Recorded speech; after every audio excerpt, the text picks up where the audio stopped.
just through our detail shop and ready for your garage is this 1972 Chevy Chevelle.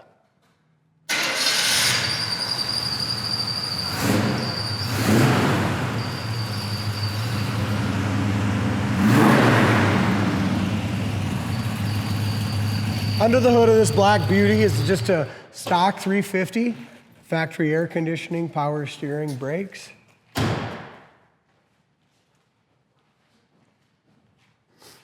We would be outside doing the videos today, but it's blowing like 40 mile an hour, so we're just gonna go ahead and do them in here where it's a lot quieter. Bottom side of the hood paint is excellent. Engine bay, just a nice clean engine bay, nothing fantastic as far as show quality or overly restored, just pretty much stock. AC is complete, it does not blow cold, but it's all there. New Napa battery, polished headers, power steering, 4-wheel disc brakes with power assist, radiator shroud, and like I said, bottom of the hood paint is gorgeous. I thought about doing kind of a flat black stripe to it too. I thought that would be awesome. But I wanted to, it looked so good the way it was, we figured we'd let the next owner of it just kind of do his own thing with it. It looks good black, but you could go white stripes with it as well. The best thing with it's the color, the look, and the stance. The wheel and tire combination with those 4-wheel disc brakes and the stance, it just does it for me. That's perfect. This car's a great driver too. I just took it down to the gas station earlier today and it drove amazing. I've never been behind the wheel of this one, but if you go to our website, make sure you look at the undercarriage photos, www.coyoteclassics.com. This one's got an updated front suspension. That gives it that good lowered look. It's gonna drive a little different than your stock too. As far as the rear goes, that's been upgraded a little bit as well. There's your front disc brakes, ET, polished wheels, they look great. As far as the paint goes, it's been buffed to an awesome shine. Back of the hood lines up nice. Looks like it's missing that little piece of trim that goes along the back of the hood. Very inexpensive piece, but somehow that got through our shops and didn't get ordered. Bottom of the front fender is awesome. Bottom of the door looks good. As we go through here, the back edge of the door to the lower part of the quarter is excellent. You can see a reflection good anywhere in the paint. As we look here at the top of the door, lines up awesome here with the top of the quarter panel. Really nice gap all the way along.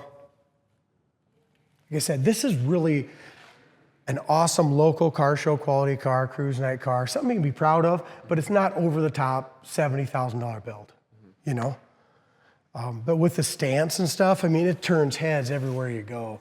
Tires and wheels look great. The tire tread looks awesome. And for black, it's really a straight car. Back bumper is nice and shiny. Trunk lid fits good. As we go here, the vinyl top's nice shape all the way along here.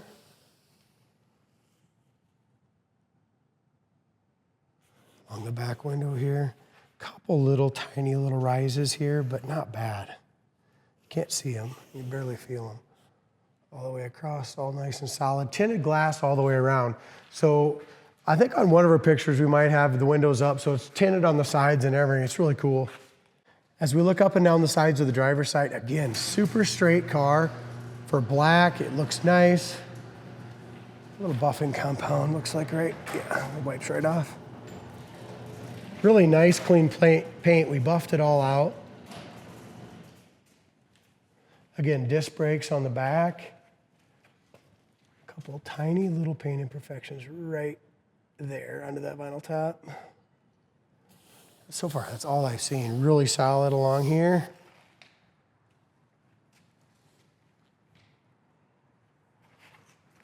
The top lights nice. The doors sink in there really nicely. They don't stick out. So many times on these Chevelle, especially 1s and 2s, I mean, they were beat hard and just kind of throwing away cars at the time. And, you know, the gaps usually aren't that good on these, and this one's really clean.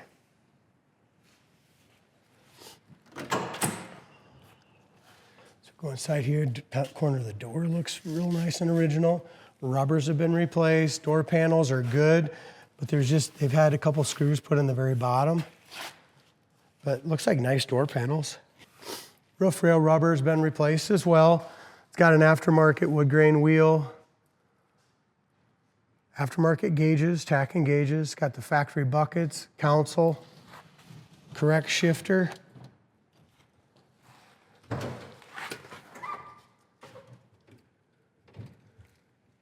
Headliner's nice and tight on it. Yeah, good idea.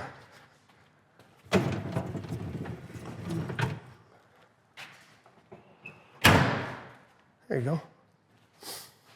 The driver's side window doesn't have as much tint on it, does it? But the back windows are tinted nice. You could tint the fronts probably in California, but Iowa it's illegal. Yeah. Cops like to get you for that. So the gas gauge works perfect, almost on full. The little aftermarket tack here works nice. This thing sounds good for a little stock 350. Horn does not work.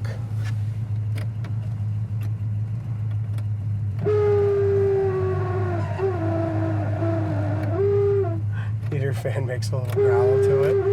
Like I said, the heater assembly and everything moves freely, and the air is 100% complete, but it is not working. So you're gonna need to do a little bit of work on that. Wipers work, put new blades on those. Temperature gauge, 190. Oil pressure is 35, with that, and now 90. Goes right up to 65, 70. Dome light works as well. What else we got, Braid? Radio. Radio works. AM, FM, the old pull-out back in the 90s. That's what I used to have. The console is awesome. Very nice console. Brushed aluminum, like I said, nice paint, steering wheel straight. Personally, if it was me and I kept this car, I would do like a flat black SS stripe. I did it to one other car, and everyone loved it. Yeah, it looks I mean, just real flat, hardly noticeable. This thing's got some good power. It didn't when it came in. The guys tuned it up pretty well. Yeah, they did. They did a good job. I'm impressed with Yeah, it. it sounds great, too. Shifts nice, picks up speed well. Four-wheel disc brake, stop nice.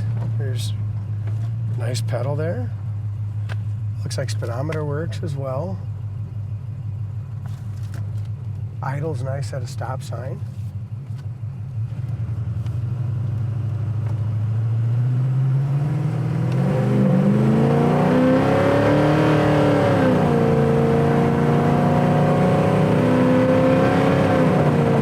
First, second, third.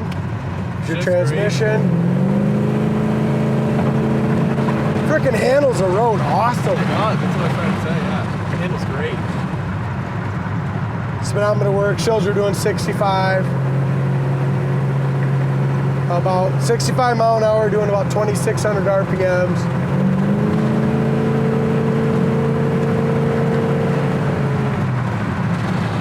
And that exhaust sounds really good. It does. You know, you don't have to have the most powerful frickin' engine on the planet if you got a, there's your brake spring. No pull left or right. The steering is awesome as well. But yeah, you don't need the fastest car as long as it sounds good. I mean, it Yeah, sounds like a... Yeah, you gotta have a little Sorry. pickup, but it does, doesn't it? It sounds like a big block. It does. Wanna try it one more time? We'll go through the gears once on it. Not that you really have to. I mean, works good going through the gears automatically, but we'll do about a 4,500 RPM shift on it.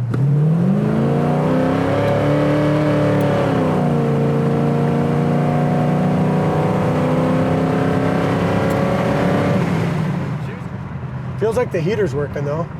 Yeah. I'm getting a little warm. I got it on hot. It's definitely working. The fan's just a little was noisy, but on low, it's hot in here. You know. 4-barrel kicks in good. This is a better car than I gave it credit for. Again, a lot of them are. When they come in, we have to do a lot of stuff to it. We gave this one a full tune. Justin did a great job tuning this carburetor in. It didn't have this power and sound like this when it came in. But very nice car now. If you like that 70 Chevelle we had, but didn't want to spend the $75,000, I'd recommend picking this one up. You know what? It's Yeah. dang similar. Yeah, I mean, it ain't the... almost obviously 30 it's grand fast, but cheaper. You know, sounds about as good. You're gonna turn just as many heads. You're right. You're right. All right, thanks, Brady. Check this one on our website, coyoteclassics.com. You could be the next one to drive this beautiful 72 triple black Chevelle.